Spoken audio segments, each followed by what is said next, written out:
You're nothing but a mistake your daddy made with a dead woman.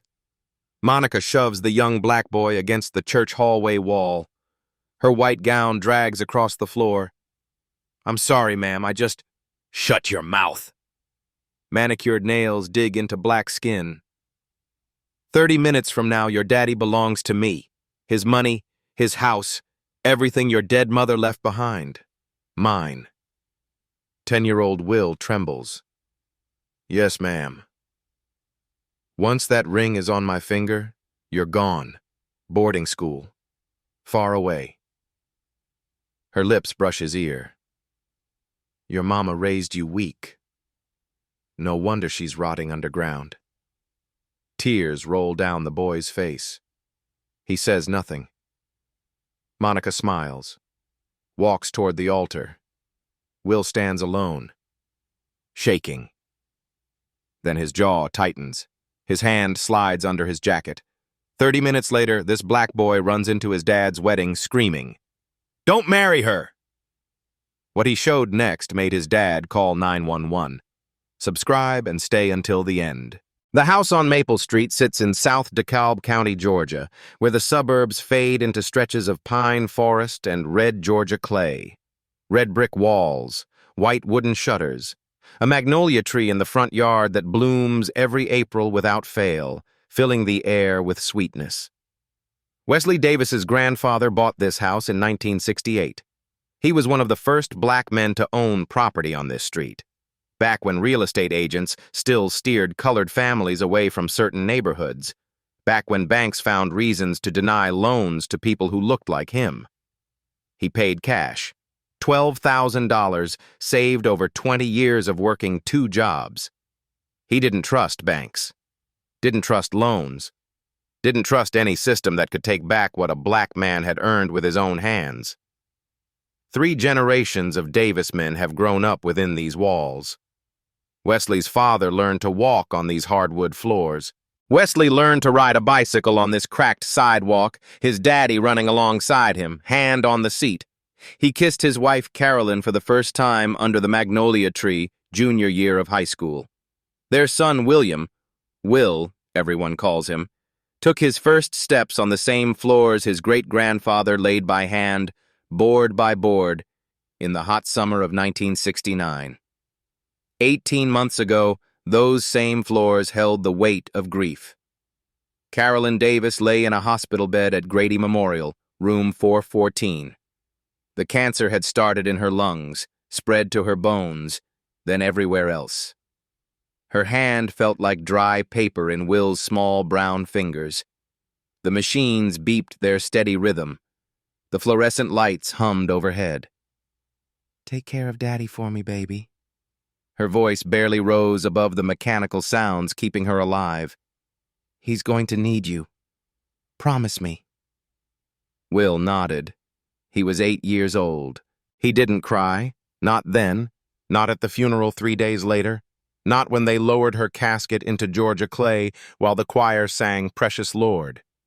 He made a promise, and promises were sacred things. After the burial, the house on Maple Street went quiet. Wesley stopped cooking the recipes Carolyn had taught him, stopped laughing at the sitcoms they used to watch together, stopped being the father Will remembered. Dinner became pizza boxes eaten in silence, the television filling the space where conversation used to live. Will did his homework alone at the kitchen table where his mother used to help him with fractions, her patient voice guiding him through each problem. 8 months ago, Wesley started attending a grief support group at Ebenezer Baptist Church. The Davis family has worshipped there for 40 years.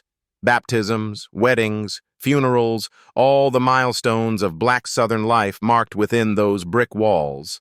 Monica Turner sat in the corner of the fellowship hall that first Tuesday night. Simple black dress, modest gold jewelry.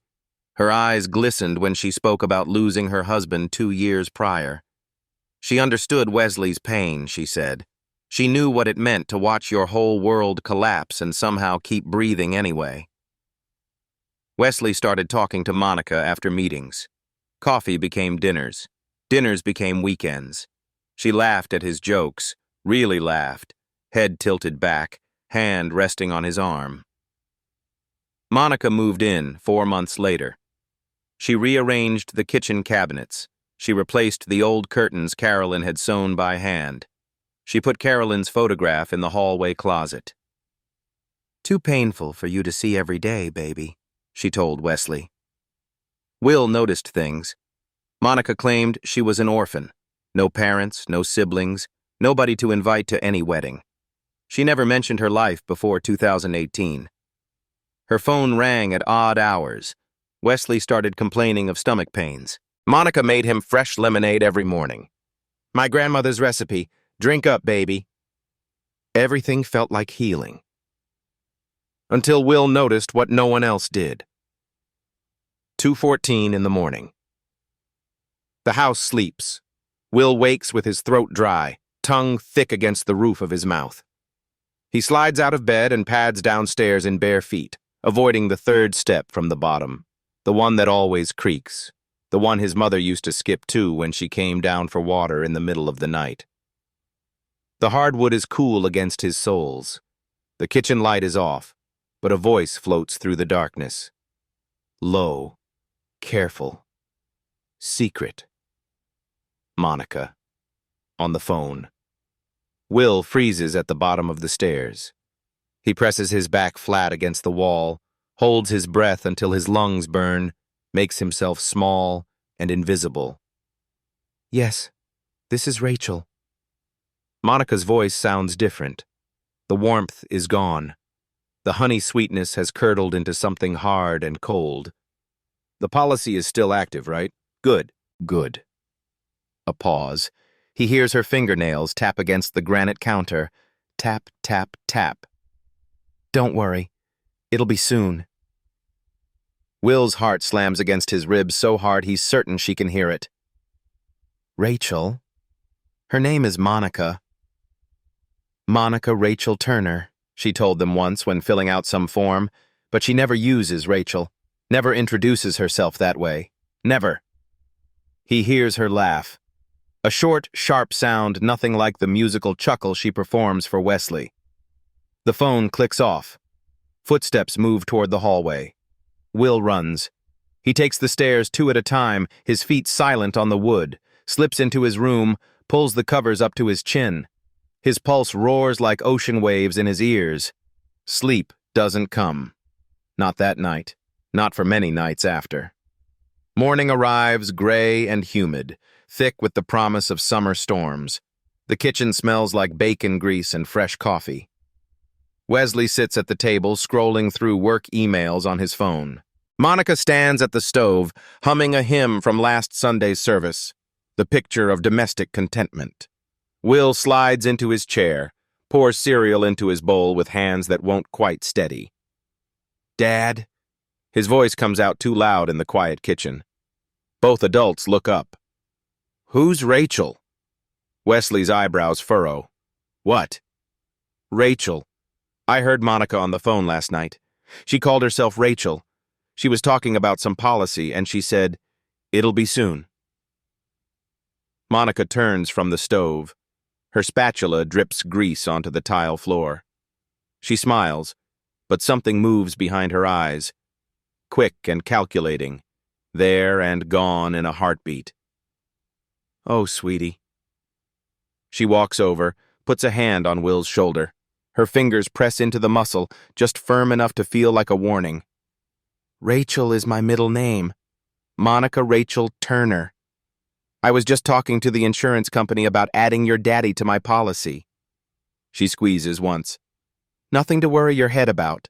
Wesley nods, satisfied. "See? Nothing mysterious, son. Monica's just being responsible about our future." Will stares at his cereal. The weight of Monica's hand feels like a brand burning through his shirt. That night, after homework and dinner and the television programs he doesn't really watch, Will pulls a composition notebook from his backpack. Black and white marbled cover, the same kind his mother used to buy him every September for school. He opens to the first blank page, writes the date at the top in careful letters.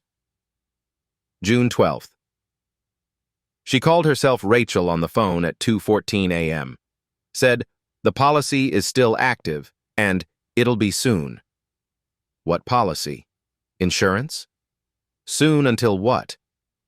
Over the following days and weeks, the notebook fills with observations. June 15th. M told Dad she grew up in Savannah. Last month, she said Augusta. I remember because I looked up both cities for my Georgia history project. June 18th. She watches me when she thinks I'm not looking. Her smile disappears the second Dad leaves the room. Then it comes back when he returns, like a mask she puts on and takes off. June 21st. Dad's stomach hurts again. 4th time this week. M makes him drink her lemonade every single morning. He always looks worse by evening. The notebook becomes Will's secret history. He hides it beneath his mattress, tucked against the photograph of his mother he rescued from the hallway closet. The boy started keeping a record, and the woman started watching him back. 3 weeks pass. The notebook grows thick with observations, suspicions, questions without answers. Will waits for his moment with the patience of someone much older than 10. Monica leaves every Wednesday afternoon for her hair appointment.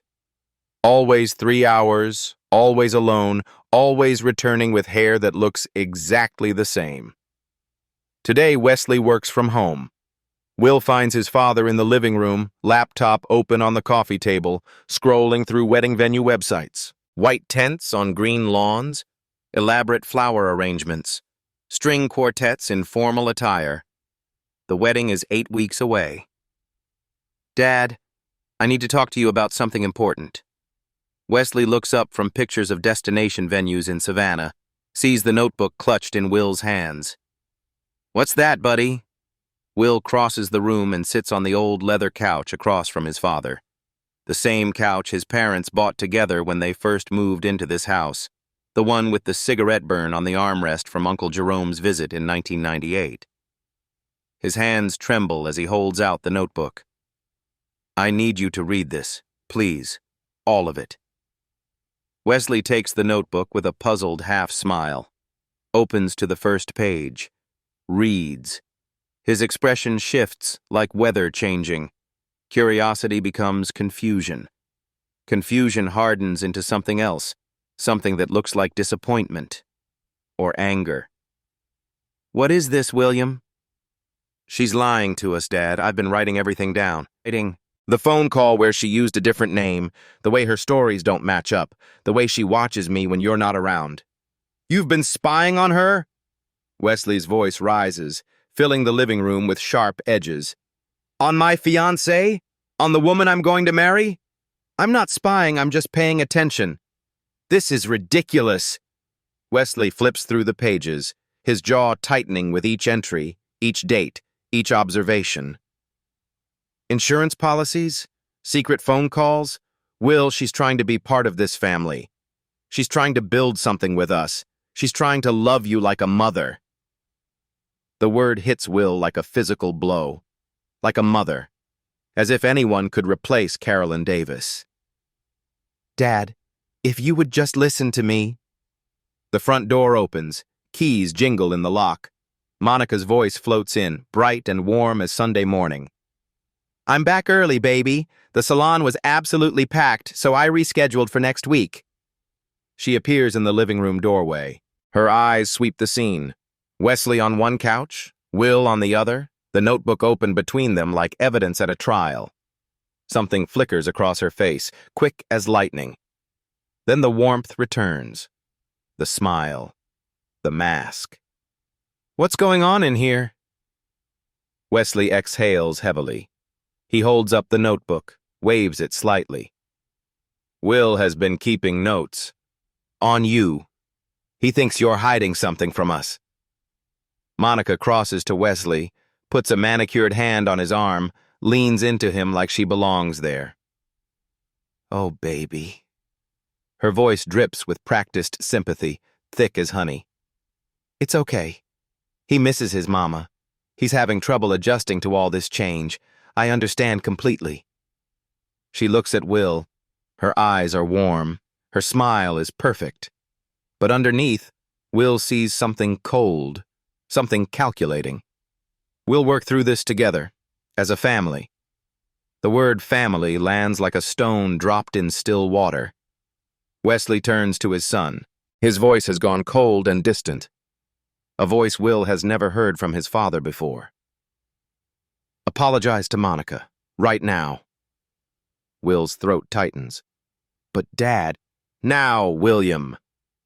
Will looks at his father. At the man who taught him to ride a bike on this very street.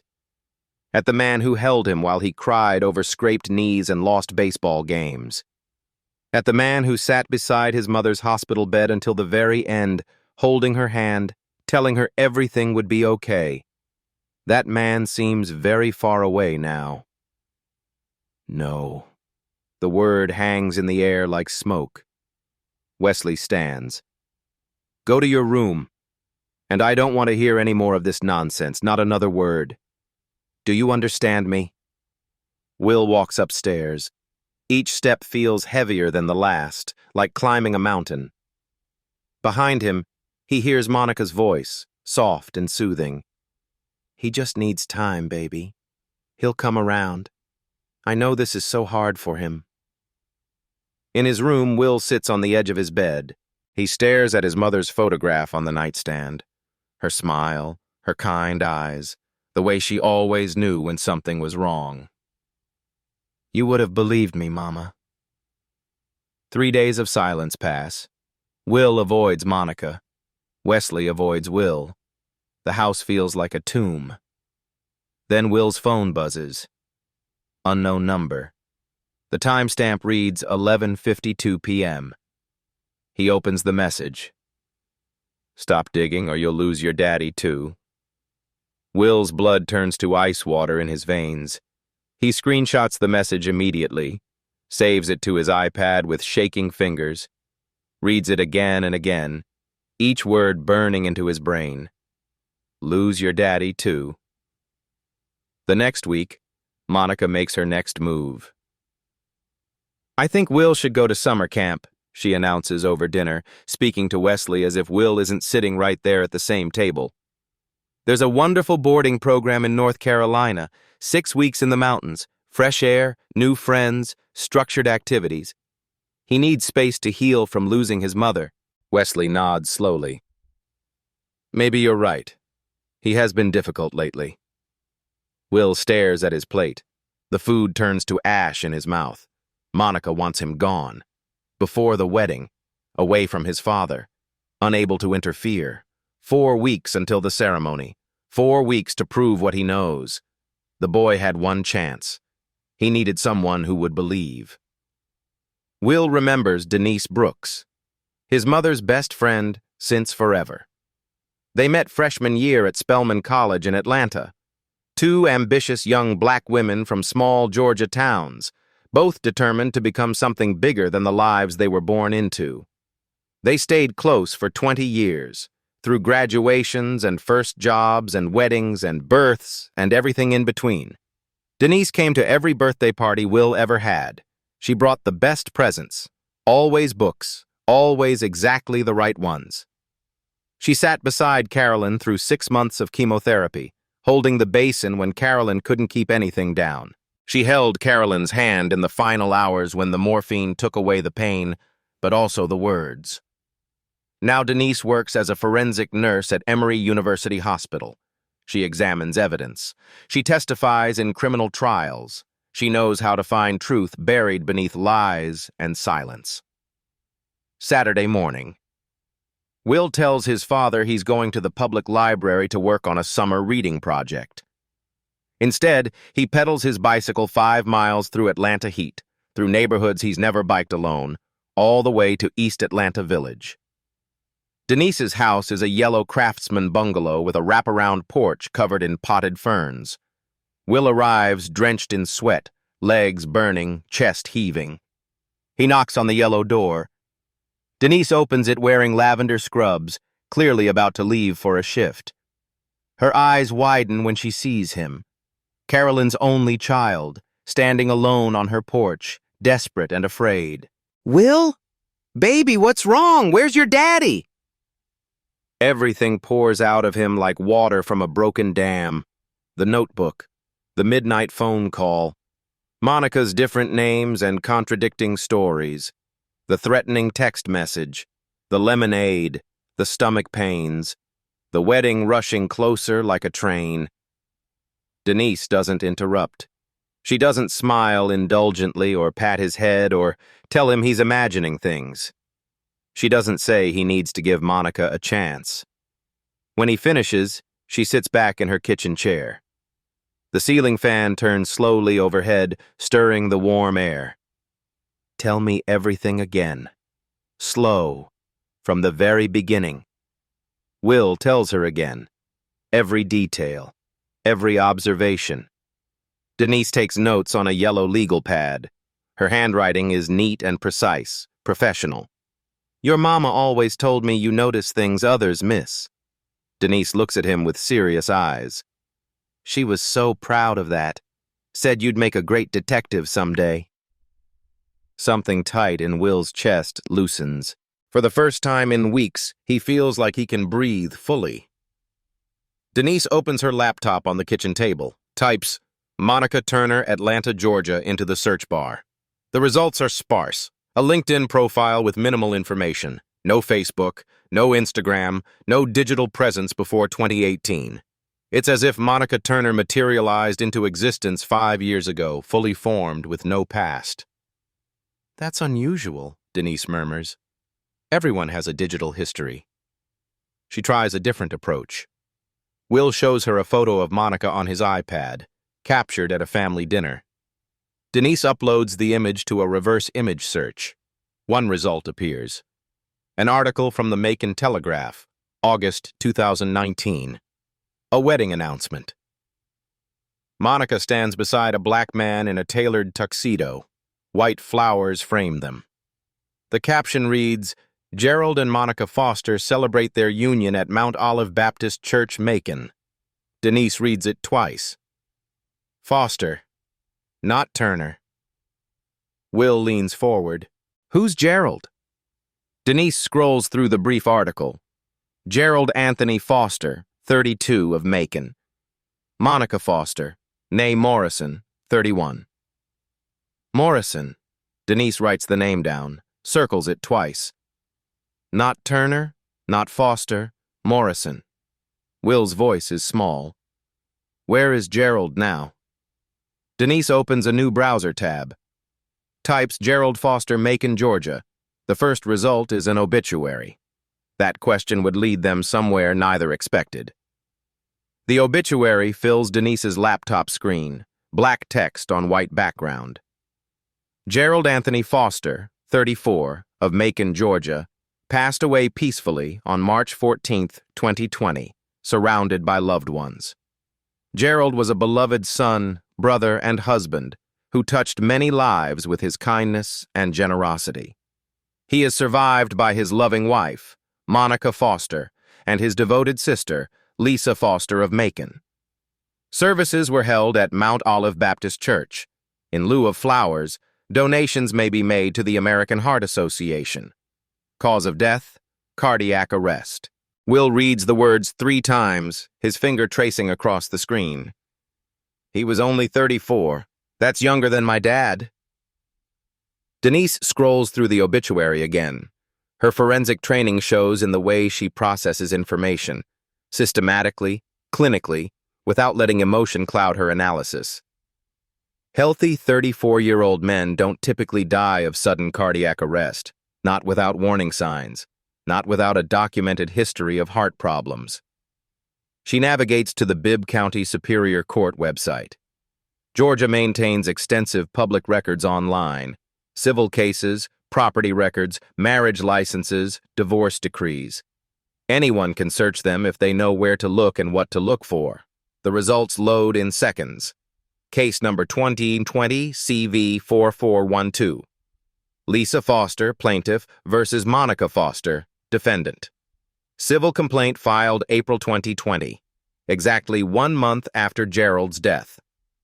Denise clicks through the documents. The complaint runs 14 pages, dense with legal terminology and formal accusations. But the core allegations stand out clearly. Lisa Foster, Gerald's younger sister, contested the distribution of Gerald's estate. She alleged that Monica Turner Foster systematically isolated Gerald from his family members and longtime friends in the months following their marriage. She claimed Monica exerted undue influence over Gerald during a period of declining health, convincing him to change his last will and testament and life insurance beneficiary designations just 2 weeks before his death. Gerald's entire estate, the house he'd bought with his own savings, the retirement accounts, the investment portfolio he'd built over a decade of careful planning, all of it transferred to Monica upon his death. Every penny. The life insurance policy, valued at $750,000, paid out to Monica as sole beneficiary within 60 days. The case was settled out of court 4 months later. Terms: confidential. Lisa Foster received an undisclosed sum, and a gag order prevented her from discussing the details of the settlement publicly. Monica vanished from Macon shortly after the ink dried on those documents, changed her name back to Turner, relocated to Atlanta, started fresh with $750,000 and no past anyone could trace. She took everything, Denise says quietly. Then she disappeared like smoke in the wind. Will processes this information. His voice wavers slightly. But Gerald is just one person. Maybe it really was a heart attack. Maybe Lisa was just angry about the money. Maybe it's all a coincidence. Denise shakes her head slowly. Then we need to establish whether there's a pattern. 1 unexpected death might be tragedy. 2 unexpected deaths start to look like something else entirely. She searches for Lisa Foster on social media: Facebook, Instagram, LinkedIn, professional directories.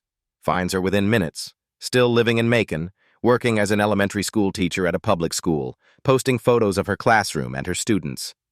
Denise sends a careful message explaining who she is.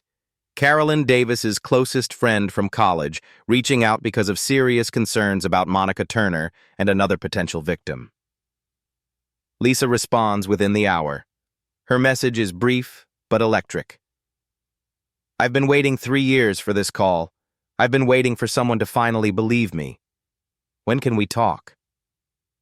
They arrange a video call for that evening, after Lisa finishes her tutoring sessions. At 8 o'clock, Denise's laptop screen flickers and connects. Lisa Foster appears, a woman in her early 30s with tired eyes that have seen too much and a jaw set with old, hardened anger. The background shows a modest living room, family photographs covering every wall, a shrine to the brother she lost. I've been waiting for someone to believe me, Lisa says. Her voice carries years of frustration, years of doors closing in her face. The police wouldn't listen, said there was no evidence of foul play. The insurance investigators wouldn't listen, said the death certificate was clear. The lawyer said I didn't have a case. Everyone just accepted that Gerald had a heart attack, and that was that. Case closed. Life goes on. Denise records the conversation with Lisa's explicit permission, explaining it might be needed later. The recording runs 14 minutes and 23 seconds. Lisa describes her brother in vivid, loving detail. Gerald was healthy, obsessively so. He ran marathons every year, had completed 2 Ironman triathlons, tracked his nutrition with apps and spreadsheets. His annual physicals showed perfect cardiac function, 0 family history of heart disease, 0 warning signs whatsoever. Then he married Monica. She isolated him from everyone who loved him, Lisa says, her voice tight with remembered anger. Convinced him that I was jealous of his success, that our parents were too controlling, that his old friends were holding him back from his potential. Within 6 months of the wedding, he'd stopped returning my calls, stopped coming to Sunday dinner, stopped being my brother. Monica cooked every meal herself. No restaurants, no takeout, no food Gerald's family brought over. She made Gerald special drinks, herbal teas, protein shakes, her grandmother's recipes, she claimed, for his health, for his energy, for his longevity. He got sicker and sicker. Lisa's voice cracks, and she pauses to collect herself. Stomach pains that wouldn't go away no matter what medication he took. Fatigue so bad he could barely work by the end. Confusion, memory problems, trouble concentrating. The doctors ran test after test but couldn't find anything specific. They said it was stress. They said it was burnout from working too hard. Lisa wipes her eyes with the back of her hand. The doctors never tested for poison. Why would they? She was his devoted wife. She brought him to every single appointment. She held his hand while they drew blood. She cried in the waiting room. Nobody suspected her. Not for a second. Will sits frozen in Denise's kitchen, watching this woman on the screen describe exactly what is happening to his father right now in real time. The stomach pains, the fatigue, the special drinks every morning, the slow, mysterious decline that doctors can't explain. After the call ends, Denise keeps searching. Monica Turner, Monica Foster, Monica Morrison, cross-referenced with Atlanta, Georgia, 2021, 2022. Another obituary surfaces. Raymond Ellis, 41, of Atlanta, Georgia, died tragically on August 15, 2022, in a drowning accident at Lake Lanier. He is survived by his loving wife, Monica Ellis, and his colleagues at Ellis Financial Services. Denise pulls up marriage license records. Monica Turner married Raymond Ellis in September 2021 at a small ceremony at the Fulton County Courthouse. She was listed as sole beneficiary on his life insurance policy. $500,000, paid out within 90 days of his death. 2 husbands, both dead within 18 months of their wedding days. Both deaths ruled accidental or natural causes. Both left Monica everything. Raymond Ellis, 11 months of marriage, then drowning.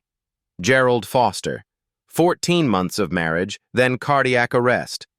Wesley Davis, 8 months and counting. Wedding in 3 weeks. She's killing them, Will whispers. She marries them, she poisons them, and she collects the insurance money. It's what she does. Denise nods slowly. The evidence suggests a clear pattern, but patterns aren't proof. The police won't arrest someone based on circumstantial connections, no matter how damning they appear. We need hard evidence that she's actively harming your father right now. Will thinks about the lemonade in their refrigerator, the special recipe. Then we get evidence. If you've ever been told you're overreacting when you knew something was wrong, drop a comment below. Let's see how many of us there are. They were close to the truth, but Monica was closer than they knew. Monica notices the phone calls first. Wesley mentions it casually over dinner, passing the mashed potatoes, not looking up from his plate. Denise keeps calling me. Carol's old friend from their Spelman days. Says she wants to meet up, talk about something important. Monica's fork pauses midair. Just a fraction of a second. So brief that Wesley doesn't notice. But Will notices. Will notices everything now. Then the mask slides back into place. That woman never did like me, baby. Monica shakes her head with practiced sympathy. I could tell from her energy at the funeral. Very judgmental. Very territorial about Carolyn's memory. She reaches across the table, touches Wesley's hand with her manicured fingers. Don't let her poison your mind against us. We're about to become a real family. Wesley cancels his meeting with Denise, sends a polite text explaining, Monica thinks we should focus on the wedding right now. Maybe we can catch up after the honeymoon? But Denise doesn't retreat. She's spent too many years in emergency rooms and courtrooms to back down from threats. Wednesday afternoon. Emory University Hospital parking garage, level 3. Fluorescent lights buzz overhead. Denise walks toward her car after a 12-hour shift, keys in hand, mind still processing Will's evidence. A white sedan is parked beside her Honda Civic. Monica Turner leans against the driver's door. Red dress, crossed arms, face pleasant as a church greeting, eyes flat and cold as river stones. Denise Brooks. Denise stops. Positions her keys between her fingers the way she learned in self-defense class, stays alert. Monica, I'm going to be direct with you. Monica pushes off the car, takes 2 deliberate steps closer. Her heels echo in the concrete garage. I don't know what lies that troubled little boy has been feeding you, but I strongly suggest you stay out of our family's private business. Her voice hardens, drops lower. I will sue you for harassment and defamation. I will contact your hospital administration and file formal complaints. I will make absolutely certain you never work in this city, in this state, again. Denise doesn't retreat. She's faced down violent patients and grieving families and defense attorneys trying to discredit her testimony. This suburban predator doesn't scare her. 2 husbands dead, Monica. 2. Both within 18 months of marrying you. Both left you hundreds of thousands of dollars. That's not coincidence. That's not bad luck. That's a pattern. Monica tilts her head. Her smile widens but doesn't warm. The effect is unsettling, like watching a snake unhinge its jaw. Accidents happen every single day, Denise. Terrible, tragic accidents. Hearts fail. People drown. The world is full of dangers. She steps closer still, close enough that Denise can smell her perfume. Gardenias layered over something chemical, something wrong. Be very careful you don't have an accident yourself. Monica turns and walks away. Her heels click against the concrete like a metronome counting down. Denise watches her go. Her hands are steady. Her resolve has only strengthened. That evening, Monica returns home warm and glowing. She cooks Wesley's favorite meal. Smothered pork chops with rice and gravy, green beans with ham hocks, the southern comfort food she claims came from her grandmother. She pours wine. She lights candles. She plays jazz softly on the Bluetooth speaker. "Baby," she says over dessert, voice sweet as the pecan pie she made from scratch. "I've been thinking, why should we wait another whole month? I love you so much. I don't want to spend another single day not being your wife." Wesley smiles, clearly touched. "You want to move up the wedding?" "More than anything in this entire world." The wedding date shifts. 4 weeks becomes 5 days. Will overhears them from the upstairs hallway, crouched low by the banister, barely breathing. 5 days until his father marries a murderer. That night, after Wesley's shower, Monica comes to Will's bedroom. She closes the door softly behind her. The water pipes still hum through the walls. Will lies in bed, pretending to read a book about dinosaurs. His iPad is hidden under his pillow, voice memo app recording every sound. Monica sits on the edge of his mattress. Her weight shifts the bed toward her. "I know what you've been doing." Her voice is soft, almost gentle, almost loving. "You and that woman, digging around in things that don't concern you." Will doesn't respond. His heart pounds so loud he's sure she can hear it through his chest. "You think you're clever, don't you?" Monica leans closer. Her breath is warm against his face. "But you're just a child. And children don't win against adults. That's not how the real world works." She straightens up, smooths her dress over her knees, looks at him with eyes that hold no warmth at all. "Your daddy chose me, not you. And if you keep making trouble, keep spreading lies." Her voice drops to a whisper. "You're going to end up all alone. No daddy, no family, no nobody. Just like me." She stands, walks to the door, pauses. "Sleep tight, sweetie." The door clicks shut. Will saves the recording with trembling fingers. 5 days. He has 5 days to save his father's life. 3 days before the wedding. Will sits on his bed in darkness. The iPad screen has gone black. The notebook lies closed on his desk, filled with observations that no one will read. Outside his window, crickets sing their endless summer song, indifferent to his despair. He feels emptied out, hollowed, like someone has reached inside him and scooped out everything that matters, leaving only the shell of a boy behind. He picks up his mother's photograph from the nightstand, studies her face in the pale light filtering through the curtains, her smile, wide and genuine, the kind that made everyone around her feel important. Her eyes, warm brown and full of the love she had for him.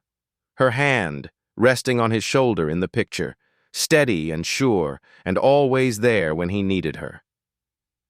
"I tried, Mama." His voice barely makes a sound in the quiet room. "I tried everything I could think of. Nobody believes me. Dad thinks I'm crazy. Monica is going to win."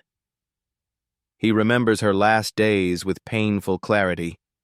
The hospital room that smelled like industrial cleaner and dying flowers. The machines that beeped and hummed in steady rhythm, keeping count of heartbeats that were running out. Her hand in his, growing lighter every single day, the bones more visible beneath paper-thin skin. "Take care of Daddy for me, baby. Promise me." The words echo in his mind, carved there forever. But Daddy doesn't want to be taken care of. Tears slide down Will's cheeks now, hot and unstoppable, dripping onto his mother's photographed face. He wants her. He chose her over me. Over you. Over everything. He cries like he hasn't cried since the funeral 18 months ago. Deep, shaking sobs that he muffles with his pillow so nobody hears. The kind of crying that steals your breath and leaves you gasping. The kind that feels like it might never stop, like there's an ocean of grief inside him and it's all pouring out at once. Maybe he should give up. Maybe he's wrong about everything. Maybe Monica really is just a woman who's had terrible luck with husbands, twice widowed through genuine tragedy, and Will is just a grieving child who can't accept that his father deserves to find happiness again. Maybe his mother would be disappointed in him. Maybe she'd tell him to stop causing trouble, to accept Monica, to let his father move on with his life. The thought cuts deeper than anything Monica has ever said. He lies in the darkness for what feels like hours. The house settles around him, creaking with age and memory. Somewhere down the hall, Monica laughs at something Wesley says. They sound happy together. They sound like a couple in love. Maybe they are. Maybe Will is the problem. His phone buzzes on the nightstand. The screen glows bright in the darkness. 2:17 a.m. Denise. Will almost doesn't answer. Almost lets it ring out to voicemail. Almost gives in to the exhaustion and the doubt and the crushing weight of being a 10-year-old child fighting against the entire adult world. But he made a promise to his dying mother, and promises are sacred things. He picks up the phone. "Hello?" "Will." Denise's voice is urgent, breathless, alive with something that sounds like hope. "I know it's late. I know you must be exhausted. But I need you to listen very carefully. I got the test results back." Will sits up in bed, suddenly wide awake. "Test results? What test?" A pause. He hears Denise take a breath.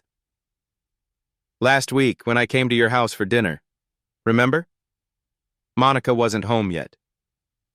Denise speaks carefully, precisely. "While I was getting water in the kitchen, I took a small sample from the lemonade pitcher, the one Monica makes special for your father every morning." Silence stretches between them. Would you have given up or kept going? Tell me in the comments.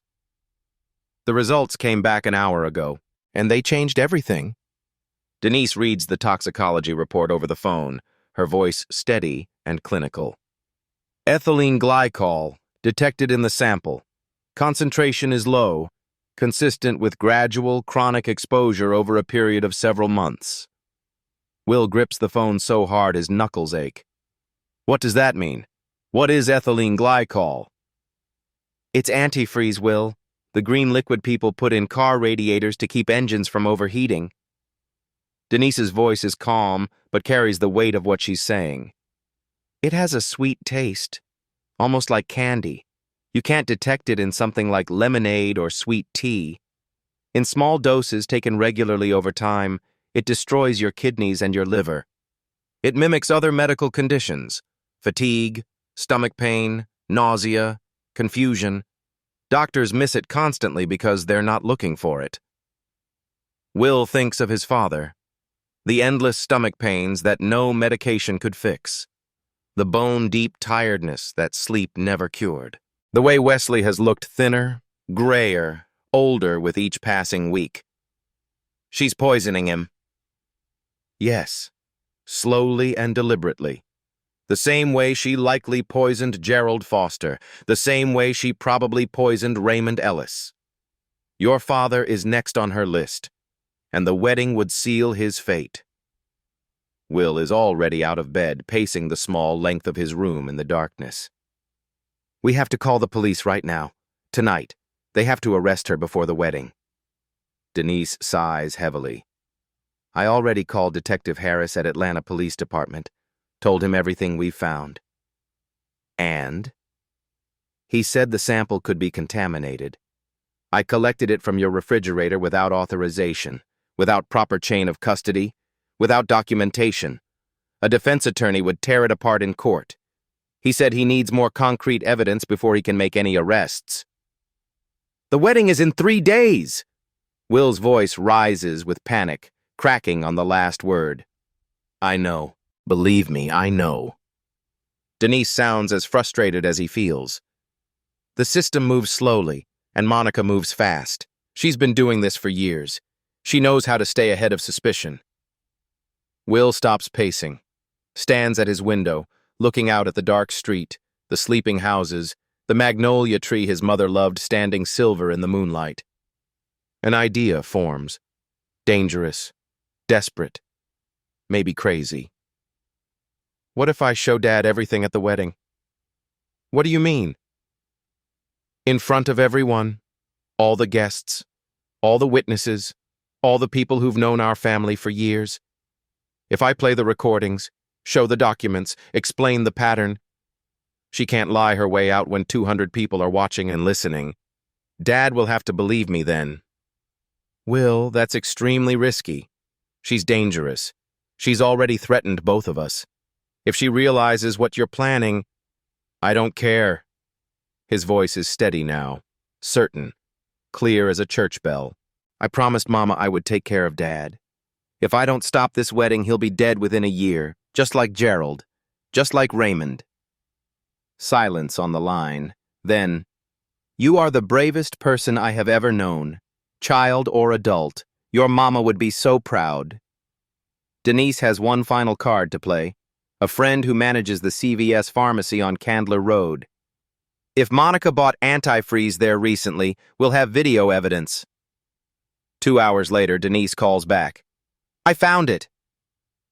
The video is 43 seconds long. CVS Store 4471, Candler Road, Atlanta, Georgia. Timestamp, 2:23 p.m., 3 days before the scheduled wedding. Monica Turner stands at the checkout register wearing a casual yellow sundress and sandals. Oversized sunglasses perch on top of her head. In her red shopping basket, 2 bottles of Prestone antifreeze and a package of rubber gloves. She pays with cash. No credit card trail, no paper evidence. She makes small talk with the teenage cashier, smiling warmly, laughing at some joke, looking completely ordinary. Her face is clearly visible the entire transaction. Denise sends the video file to Will's iPad. You have everything you need now. Will spends the final night before the wedding preparing like a soldier going into battle. He creates a folder on the iPad labeled simply Truth. The CVS surveillance video. The voice recording of Monica threatening him in his bedroom. Photographs of Gerald Foster and Raymond Ellis from their obituaries. The toxicology lab report showing ethylene glycol. Screenshots of the court documents from Lisa Foster's lawsuit. The threatening text message from the unknown number. Everything organized, everything labeled, everything ready to show the world. He charges the iPad to full battery. He doesn't sleep. He watches the sun rise through his bedroom window, painting the sky pink and gold over the magnolia tree. Wedding Day. Ebenezer Baptist Church stands proud against the June morning sky. The same church where Wesley was baptized at 6 months old, where he married Carolyn at 25, where he buried her at 36. White ribbons flutter from the columns. White lilies perfume the entrance. The organ plays softly as guests arrive. Inside, 200 people fill the polished wooden pews.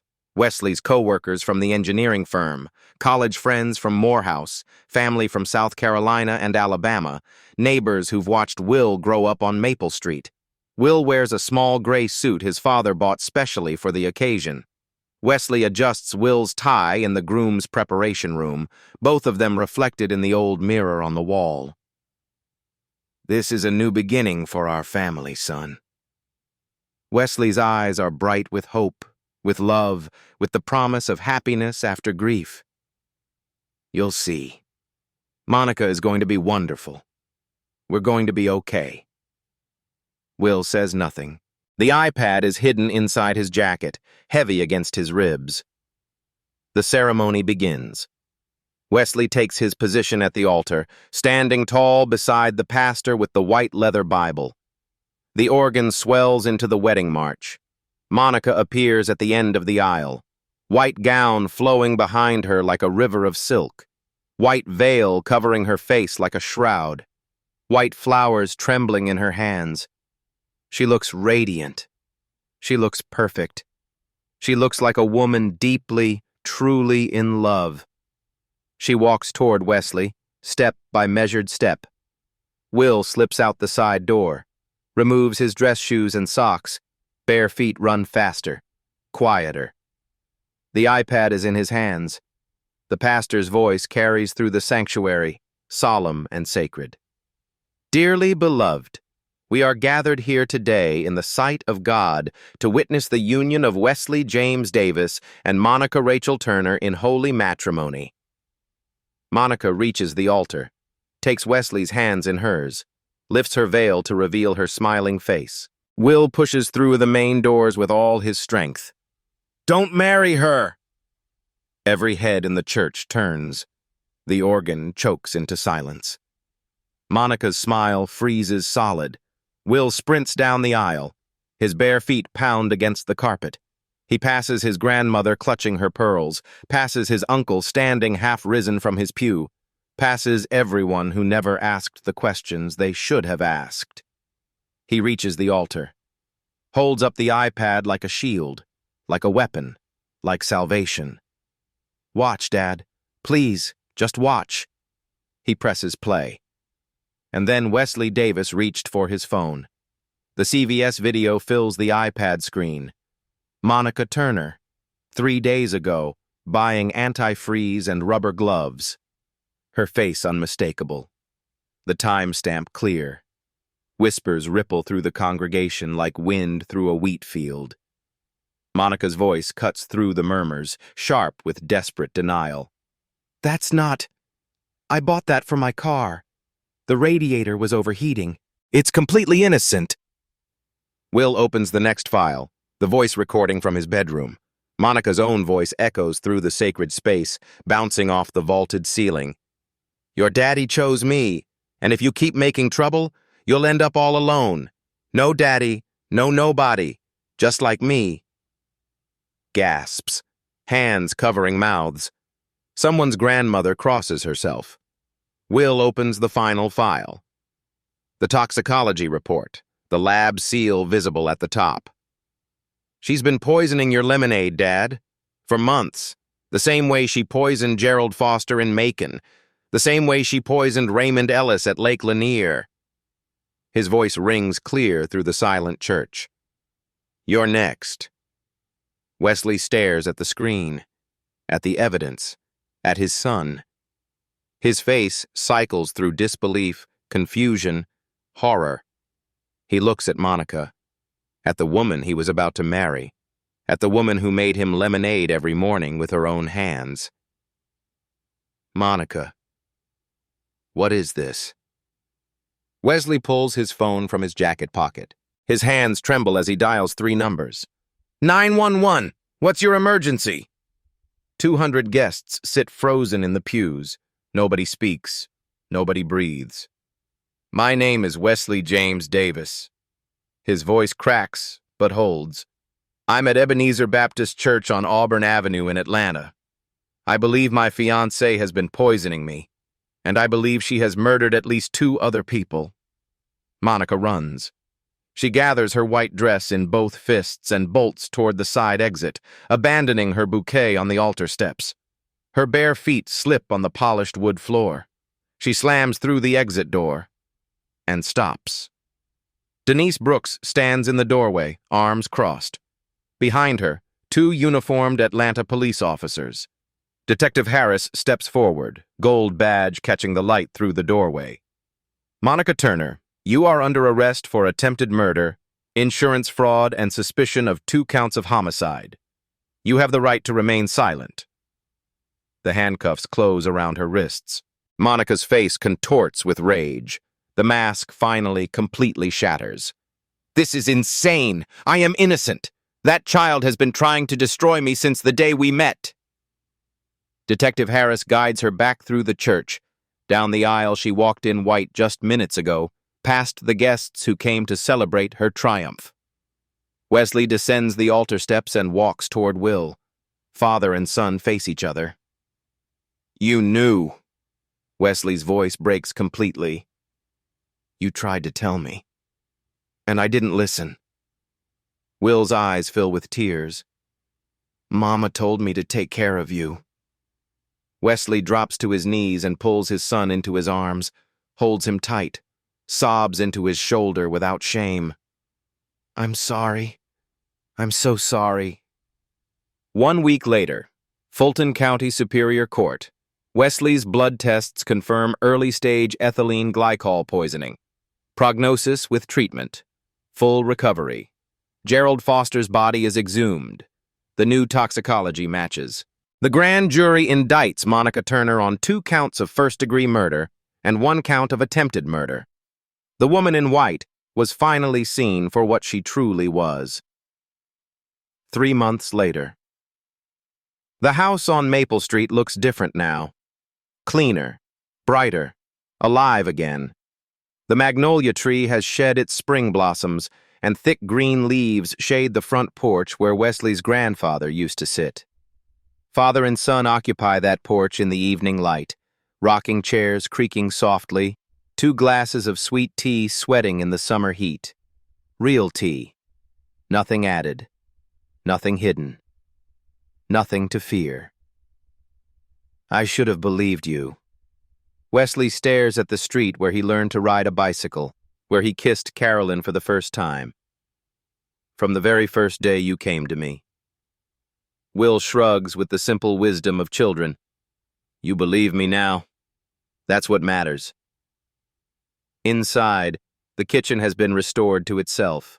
Carolyn's photograph sits on the counter again, exactly where it belongs. The lemonade pitcher is gone forever. Wesley has learned to cook his wife's recipes himself. Tonight's dinner is her fried chicken with collard greens, made with his own hands. The doorbell rings. Denise arrives carrying a pound cake baked from Carolyn's recipe card. They eat together at the kitchen table. 3 people. Not a replacement for what was lost. Something different. Something forged through fire and earned through courage. After dinner, Will stands at the window, watching fireflies blink in the backyard where his parents fell in love under the magnolia tree. I kept my promise, Mama. Sometimes the smallest voices see the clearest truth, and sometimes the bravest thing you can do is refuse to be silent. A 10-year-old boy's scream stopped a wedding and saved his father's life. If this story moved you, share it with someone who needs to hear it. Subscribe for more stories where truth and justice win. I'll see you in the next one.